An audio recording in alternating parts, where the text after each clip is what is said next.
Harriet Beauregard took a long sip of chamomile tea and leaned back in her worn leather chair. The console in front of her blinked with a rainbow of lights, each corresponding to a phone line available for calls. She was the host of Gingersnap Gulch's beloved radio show, Morning in the Gulch, which began bright and early at 6 o'clock each weekday. Her velvet-smoothed voice carried through crackling airwaves down to each white picket fence and small cottage window, offering locals a sense of community and comfort to start their day. "Hey there, ginger snappers," she greeted. Her voice was bright, but touched with the gentle warmth that had made her a fixture in town for over a decade. "This is Harriet, and I hope you've all been enjoying a lovely September morning. Our phone lines are open, and we'd love to hear what's on your mind. If there's a birthday you want to announce, a yard sale, or just a little local gossip, we welcome all of it." Harriet's well-practiced introduction was barely finished when one of the lines flicked green. That was a happy sign. After so many years, she knew her listeners were eager to call in at the first possible moment. She flipped the switch and greeted the caller. "Morning in the Gulch, Harriet speaking, go ahead." A raspy voice came through, causing Harriet to lower her volume instinctively. "I hope you're listening closely," said the caller. "There's trouble brewing in Gingersnap Gulch. Watch your real estate, someone's trying to buy up the whole town, and they're not playing fair." Before Harriet could ask a single question, the line went dead. She glanced over at Gina, her assistant and station producer, who stood in the tiny control room on the other side of the glass. Gina's eyebrows shot up with both surprise and curiosity. Harriet felt baffled as well. She'd witnessed her share of strange calls, bored teenagers telling ghost stories, a cat stuck in a chimney, even an anonymous confession about stolen pies at the county fair. But the ominous tone in this caller's voice set her hair on end. Gina tapped the studio window and waved at Harriet to check the station's text line, which scrolled on a screen near the microphone. One message read, "I heard that too. Who was that?" Another read, "Is Gingersnap Gulch going to be sold off?" Harriet quickly pivoted to reassure her audience. "Well, gingersnappers," she said. "I'm not entirely sure about the nature of that last call, but perhaps we'll learn more as time goes on. One thing's for sure, if there's a story here, we'll dig into it. In the meantime, let's all take a deep breath and remember that our town is still ours." By the time the show wrapped up, Harriet had received no further mysterious calls. A few other callers inquired about yard sales, gave birthday shout-outs, and even asked for Harriet's advice on flower arrangement for an upcoming fall festival. But there was no more mention of suspicious real estate deals.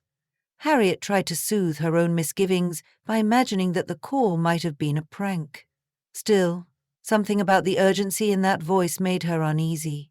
Later that afternoon, Harriet walked down Maple Street toward Miss Lola's Cupcake and Coffee Cafe. The bright polka-dot awning was like a visual invitation to the sweet aroma of sugar and freshly ground coffee beans inside. Her best friend, Tessa Oakley, had promised to meet her there for some post-show chatter. Tessa waved from a corner table. She wore a denim jacket over her floral print sundress, and a half-eaten blueberry scone sat on a plate before her. A cappuccino, topped with a dusting of cinnamon, steamed invitingly at her elbow. "Harriet," Tessa greeted with a grin, "you looked stunned during the last few minutes of your show. Was it that weird call?" Harriet eased into the chair opposite her. "You heard it then. Some anonymous tipster says there's corruption going on with real estate in Gingersnap Gulch. I'm not sure what to do about it. Maybe it's nothing." Tessa took a sip of her cappuccino and brushed crumbs off her hands. "Well, maybe it isn't. But if it's real, it's going to affect a lot of us. You know how protective folks are of their property around here, especially farmland."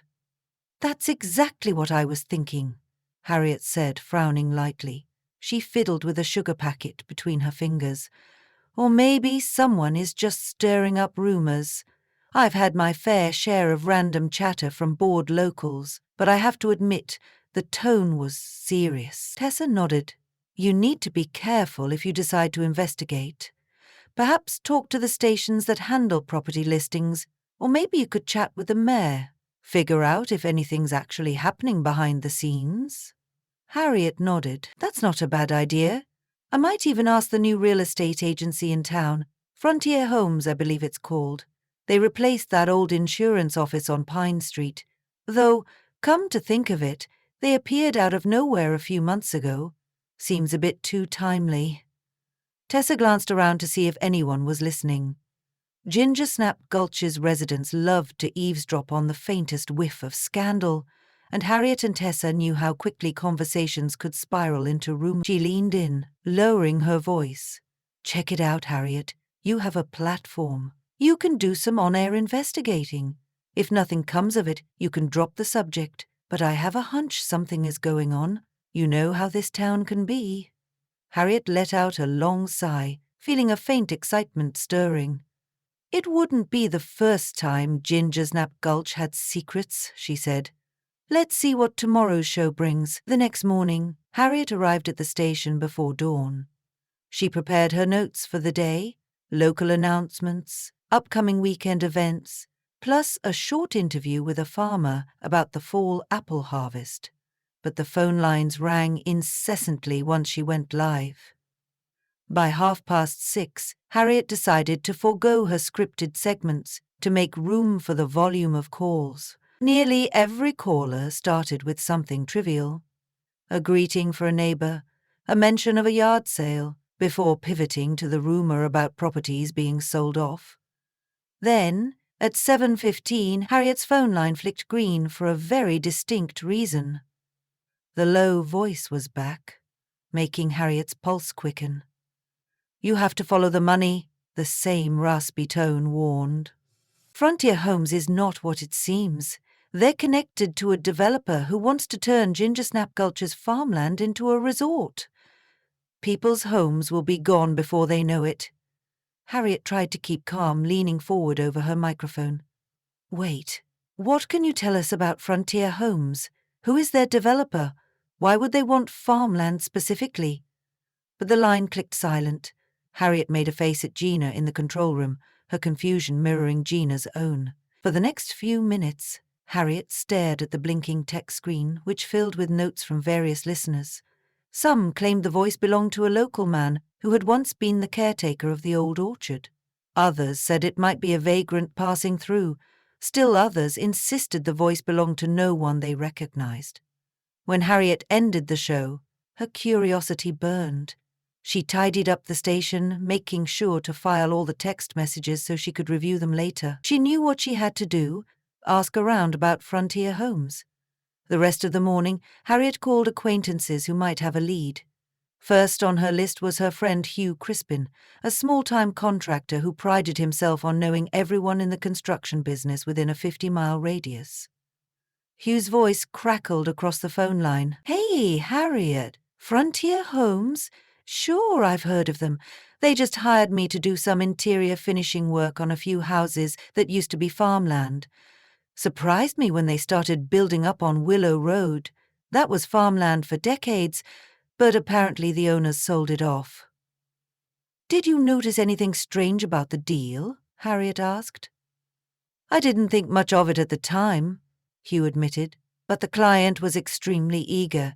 They asked me to keep quiet about certain design elements, almost like they wanted to hide something. It might be nothing, but I thought it was odd. Harriet pressed him for more details. Hugh couldn't provide anything else concrete, but suggested Harriet talk to a woman named Sylvia Townsend, who worked at the local title office. She might know if a pattern of farmland sales had emerged. Harriet thanked Hugh and jotted down the contact information for Sylvia. That afternoon, Harriet found Sylvia's small title office overshadowed by the grander facade of the local bank. Sylvia greeted Harriet with a firm handshake, her friendly brown eyes sharp with curiosity.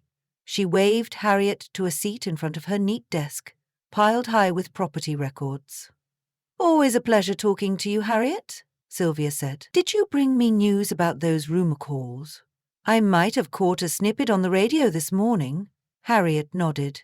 I'm following up on that. Is there any chance you've noticed a pattern of farmland sales recently? The rumor is that someone's trying to build a luxury resort or something. doesn't sound right, but I want to confirm." Sylvia pressed her lips together.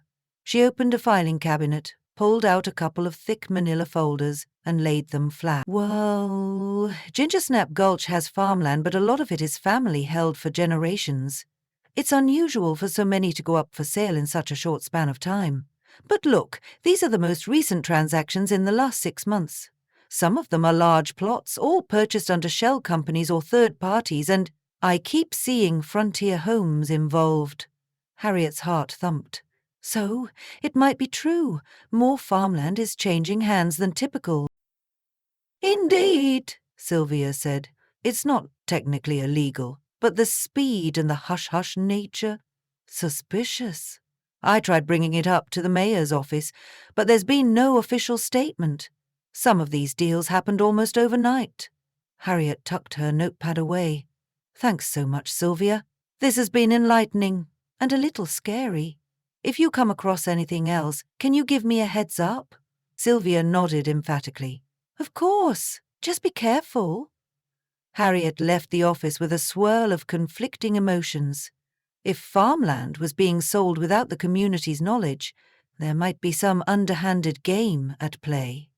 As the host of Morning in the Gulch, Harriet suddenly felt an increased responsibility to unravel the gossip and spread awareness. But she also worried that publicly discussing incomplete details might cause panic. The next few days, Harriet carefully sprinkled bits of her findings into her radio segments. She maintained an even tone, never accusing Frontier Homes of wrongdoing, but telling listeners to be mindful of any unusual property offers. To her surprise, she began getting calls from landowners who said they had been approached by Frontier Homes, or a nameless representative, with enticing offers. Some already accepted the deals. Others were still weighing whether to sell, and each day at some point that raspy, anonymous voice would call.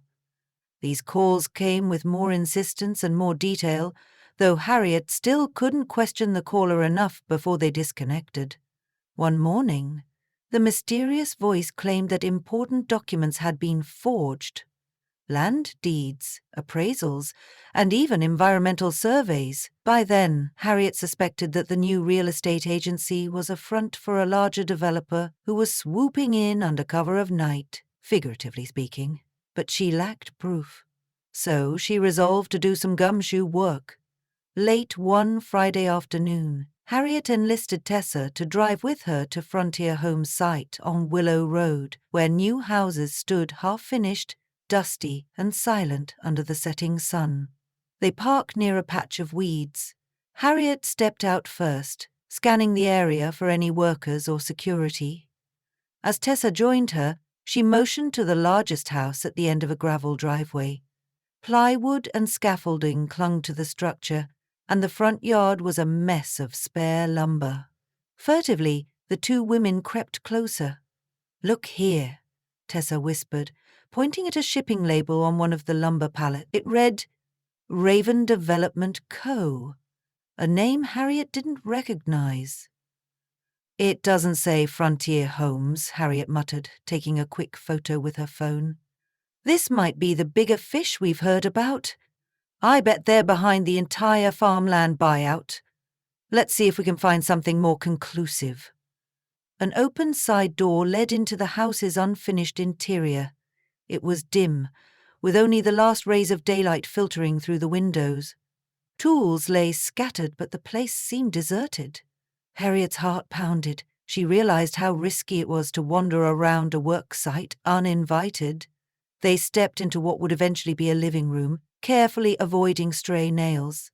Tessa tapped Harriet's shoulder and pointed at a rolled-up sheaf of papers on a makeshift table.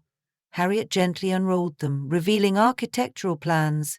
The name, Raven Development Co., was scrawled along the top, and the label read, "Proposed Resort, Phase 1.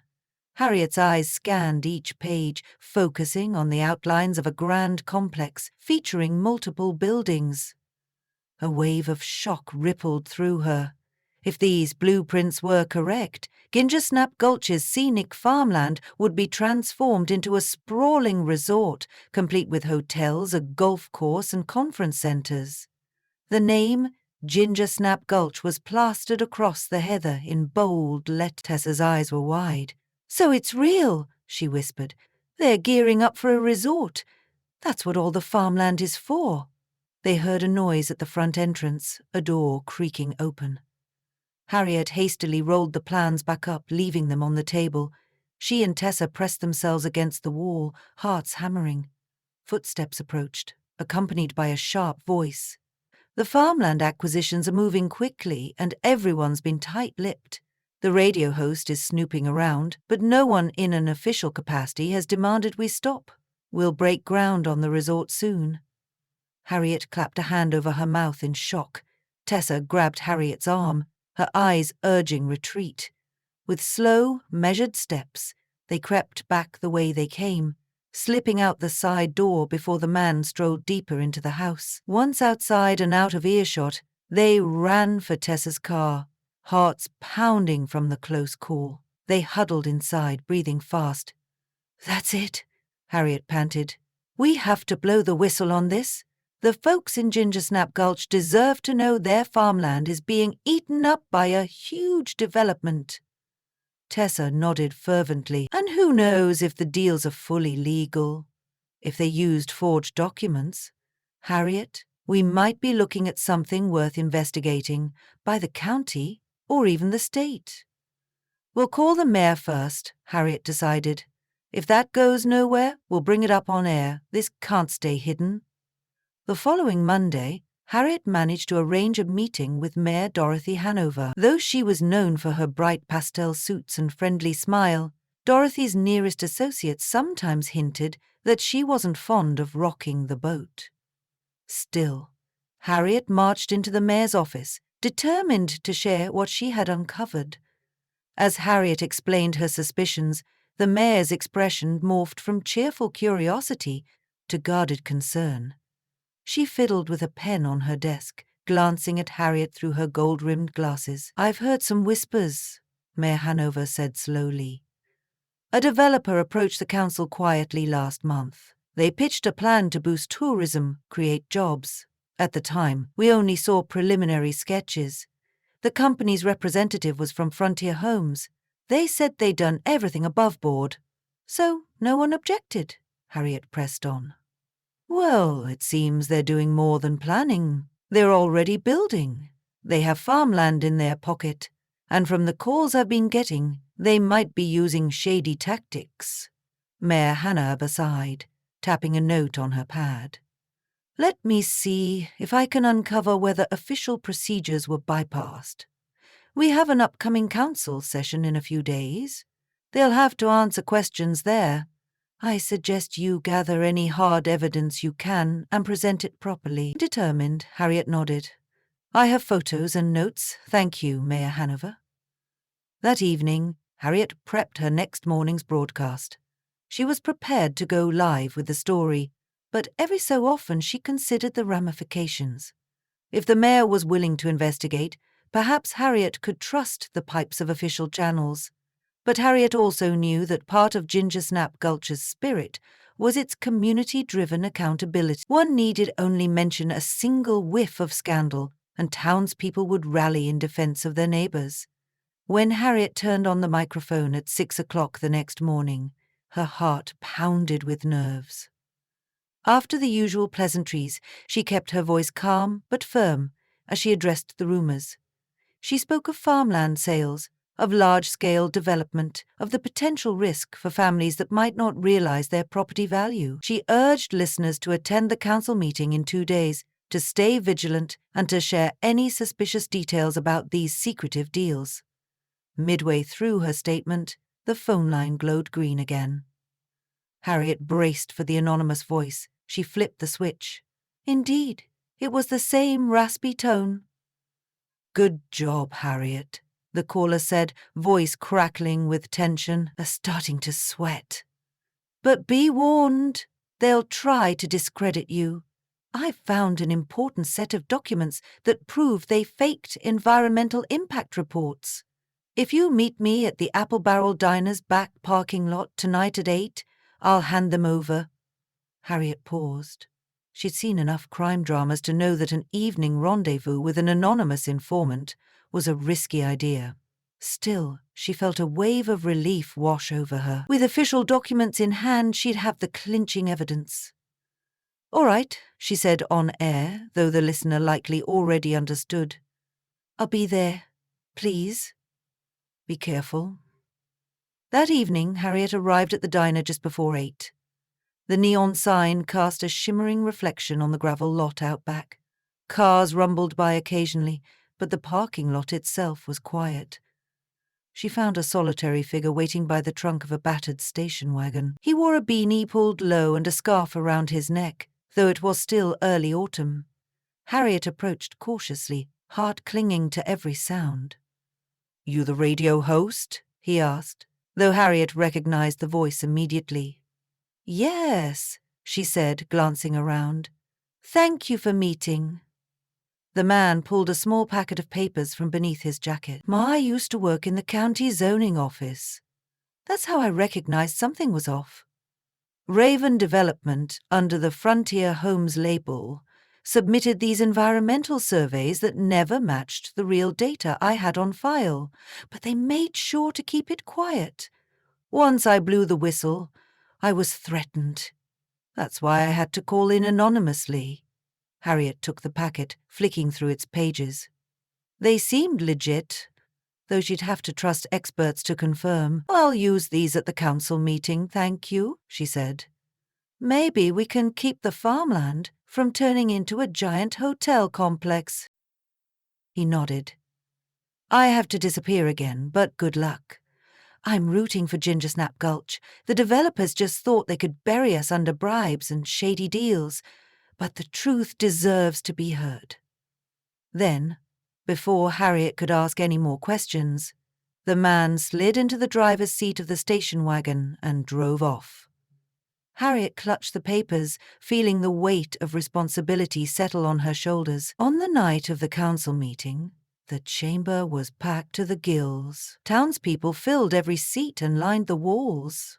Murmurs, whispers, and the occasional outburst of frustration echoed through the space. At the head table, Mayor Hanover sat next to council members, all wearing faces of cautious composure. Representatives from Frontier Homes were present, looking polished but visibly uneasy. When Harriet's turn to speak came, she stepped up to the microphone. First, she outlined the call-ins she'd received on the radio show, emphasizing how they pointed to wrongdoing. Next, she presented the environmental reports, pointing out the discrepancies with official county data. She explained that farmland owners had been approached with suspiciously high offers. The room stirred with gasps and muttering as Harriet revealed the name Raven Development Co. A man in a sharp suit, presumably from Frontier Homes, tried to counter Harriet's claims. He offered a carefully worded denial, insisting their organization followed all legal channels. He referred to Harriet's evidence as alleged and questioned the authenticity of documents that had not passed official channels. But the tension in the room made it clear that the tide was turning against the developer. Mayor Hanover calmly hushed the crowd. "We will launch a formal investigation," she declared. "Town council will request that the county review all property transactions, permits, and impact reports filed by Frontier Homes and Raven Development Co. Until the inquiry is complete, all building on farmland lots is to be suspended. I'm placing a temporary halt on further sales to these entities. We must protect the integrity of Gingersnap Gulch." The chamber erupted in applause and cheers. Frontier Homes representatives exchanged tense looks. Harriet felt a surge of relief and pride, though her heart still hammered in her chest. She hoped that the official freeze would be enough to stop the developers from proceeding with the resort plan. Over the next few weeks, the story dominated local headlines and Harriet's morning show. The farmland owners who had sold under possible false pretenses came forward to share their experiences. Lawyers arrived from the county seat to review all the contracts. Many of those contracts were found to include language that wasn't standard, leading to speculation that Frontier Homes had indeed used questionable strategies to secure the land at lower-than-market prices. With the mayor's cooperation, a full-scale investigation uncovered that Raven Development Co. had bribed a local official in the planning department. Fake environmental surveys had been stamped for approval, forging signatures from retired county inspectors. The unscrupulous official eventually confessed in exchange for leniency. And with that, the entire plan to convert farmland into a massive resort came crumbling down. Gingersnap Gulch breathed a collective sigh of relief. Neighbors gathered around Harriet whenever she was out and about, thanking her for shining a bright light on the scandal through her radio show. She accepted their praise graciously, always mentioning that it was the anonymous whistleblower and the engaged community that truly brought the scandal to light. She was merely the voice passing along the information. A month later, Harriet and Tessa found themselves strolling near the orchard in late afternoon sunshine. The leaves on the apple trees glinted gold in the fading light. The scandal's dust had mostly settled, though the investigation was still wrapping up. The farmland, once under threat, remained intact, with owners who had been deceived receiving legal help to reclaim or renegotiate their land. Tessa plucked a ripe apple from a low branch. "You know," she mused, "our quiet little town sure had a big shake-up. I'm glad Gingersnap Gulch is still Gingersnap Gulch." "So am I," Harriet agreed, grabbing an apple of her own. It took a village of concerned citizens, a determined mayor, and an anonymous tipster to set things right. "I'm just happy it ended well. Now we can go back to talking about yard sales and pie recipes in the mornings." Tessa chuckled. "You're a hero in this town, Harriet Beauregard. Don't let anyone tell you otherwise." Harriet shook her head, smiling softly. "Well, I prefer the term host, but if hero is what they want, I won't argue too much." In the days that followed, Harriet's morning show returned to its usual blend of cheery updates and gentle banter. Yet a new sense of respect lingered in every caller's voice. Even as folks shared mundane tidbits about their day, Harriet could sense the gratitude they felt. Her show, once just a friendly community bulletin, had become a guardian of sorts, a place where concerns could be voiced, heard, and responded to. And so Gingersnap Gulch, with its apple orchards and cozy cottages, carried on. The farmland remained farmland, protected from the sweep of corporate expansion.